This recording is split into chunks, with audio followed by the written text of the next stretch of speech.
কেউ কথা রাখেনি। 33 বছর কেটে গেল, কেউ কথা রাখেনি।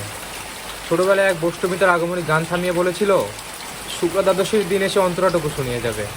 তারপর কত চন্দ্রপক্ষ অমাবস্যা এসে চলে গেল, সেই বষ্টমী আর এলো না। 25 বছর ধরে প্রতীক্ষায় আছে। মামাবাড়ির মাঝে নাজির আলী বলেছিল, তুমি বড় হও দাদা ঠাকুর, তোমাকে 3 প্রহরের বিল দেখাতে নিয়ে যাব, এখানে পদ্ম ফুলের মাথায় সাপ আর ভ্রমর খেলা করে। নাদের আলী, আমি আর কত বড় হব? আমার মাথার ছাদ পুরো আকাশে স্পর্শ করলে তারপর তুমি আমাকে 3 প্রহরের বিল দেখাতে নিয়ে যাবে? ছোটবেলায় একটাও রয়্যাল গুলি কিনতে পারিনি। লাঠি লজেন্স দেখিয়ে দেখিয়ে চুস্ত রস্কর বাড়ির ছেলেরা, ভিখারিদের মতো চৌধুরীদের গেটে দাঁড়িয়ে দেখেছিলাম ভেতরের রাস উৎসব।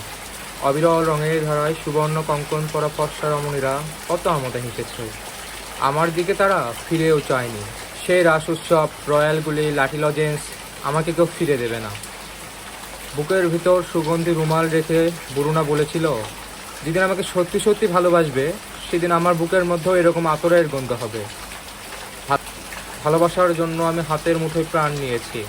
দুরন্ত সারে চোখে বেঁধেছি লাল কাপড়। বিশ্ব সংসার তন্ন তন্ন করে খুঁজে এনেছি 108টা লাল পদ্ম। তবুও কথা রাখেনি বরুণা। তার বুকে এখন শুধুই মাংসের গন্ধ। এখন সে যে কোনো নারী। কেউ কথা রাখেনি। 33 বছর কাটলো, কেউ কথা রাখে না।